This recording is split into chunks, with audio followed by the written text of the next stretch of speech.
Здраво и живо, браќи и сестри, риварска фамилија. Како најголем риболовен канал од непрофитабилна дејност, како најголем рибарски медиум во државата во овие 7 дена на жалостна трагедија која обзема нашава земја, и као канал кој се темели на риболовни авантури, видеа и све поврзано со екологија и природа, да не заборавиме еден сегмент по кој сме и најпознати, кој го вреднуваме и делиме, тоа е колегијалноста и почита меѓусебна и сочувството во тешките моменти, помошта наша и тоа што не прави да бидеме цврсти и да бидеме сите заедно сплотени во една рибарска фамилија, па така и да овие 7 дена на жалостна, неизмерна тага и болка, најмалку што можам и што осеќам една као морална, етичка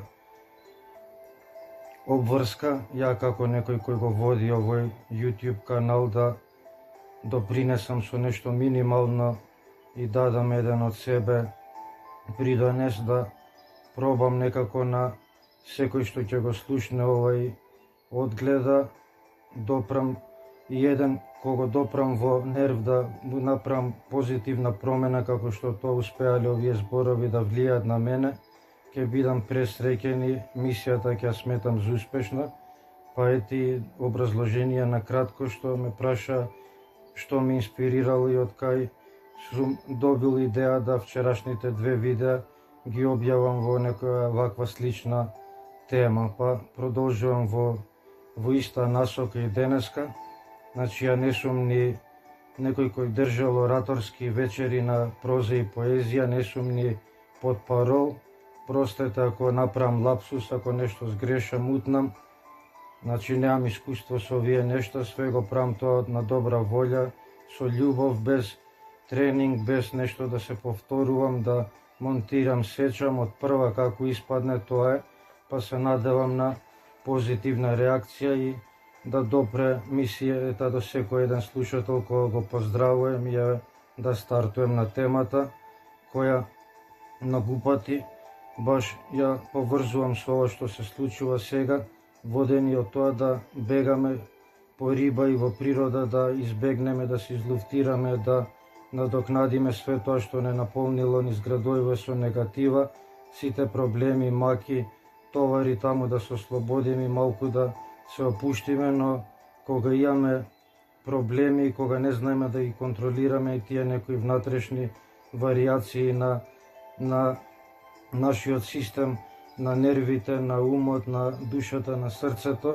не земат под контрола и несвесни не водат и кај да заминеме ние од нив не можеме да избегнеме. И колку пати сите сте приметили кога немало никаква потреба од нешто такво, само како на дугме некој да кликнали, во мозокот почнува да не обседнуваат сите оние проблеми, натоварени, грижи, секираци, а да во таа ситуација, во тоа време немало нималку причина натаму да умот ни покрене. Па затоа сакам да стартувам со темата ослободување од сопствениот ум. Па што подразбира точно под наблюдување на мислителот. Кога некој ќе отиде на лекар и ќе рече слушам глас во својата глава, најверојатно ќе биде упатен на психијатар. Факт е дека на многу сличен начин практично секој цело време слуша глас или неколку гласа во својата глава.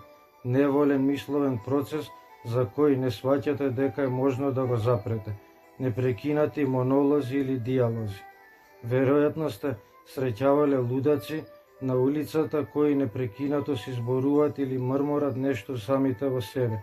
Па тоа не се разликува многу од она што го правиме и ние, како и сите други нормални луѓе, освен што не го правиме гласно.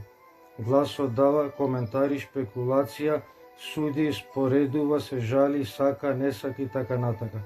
Гласот не е неминливо битен за ситуацијата во која се наоѓате во тој миг. Можно е тој да го оживува поблиското или подалечното минато, или да ги вежба и замислува можните идни ситуации. При тоа често замислува дека работите се одвиваат лошо и со негативен резултат. Тоа се вика грижа. Понекогаш таа звучна подлога е проследена и со визуелни представи или ментални филмови. Дури и ако гласот е битен за моменталната ситуација, ќе ја представи како мината.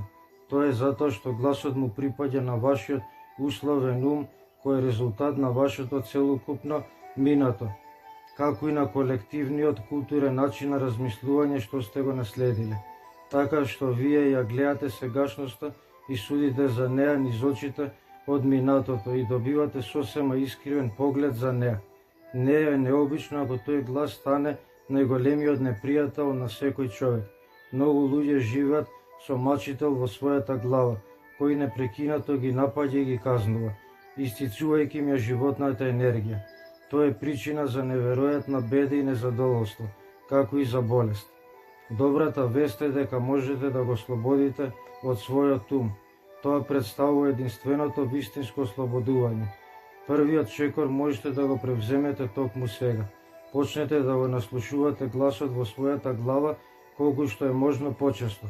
Посебно обрнете внимание на сите образци што се појавуваат на онаа страна на грамофонската плоча која можеби со години се вртела во вашата глава. Тоа е она што го подразбирам јас под наблюдување на мислителот, што со други зборови значи слушајте го гласот во својата глава, бидете присутни таму како сведок. Додека го слушате тој глас, правете го тоа непристрасно, што значи не осудувајте. Не осудувајте го и не подценувајте го она што го слушате, зашто тоа би значило дека истиот тој глас повторно влегол внатре низ задната врата. Наскоро ќе согледате, тоа сваќање сум јас, тоа чувствување на собственото присуство не е мисла, тоа се издига над умот. Сега додека ја наслушувате мислата, вие сте свесни не само за таа мисла, туку и за себе си како сведок на неа. Се појавила нова димензија на свеста. Додека ја слушате мислата, вие всушност го чувствувате свесното присуство на вашето подлабоко јас, зад мислата или под мислата. Тогаш мислата ја губи својата моќ над вас и брзо се повлекува, зашто вие веќе не го засилувате умот, идентификувајќи се со него. Тој представува почеток на крајот на невојното и принудното размислување.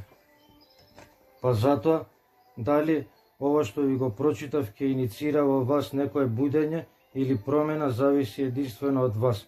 Не дозволувајте страдањата да бидат причина за вашето будење. Поздрав и бистро од ваш верен рибар, Аки Рибар. Чао, чао.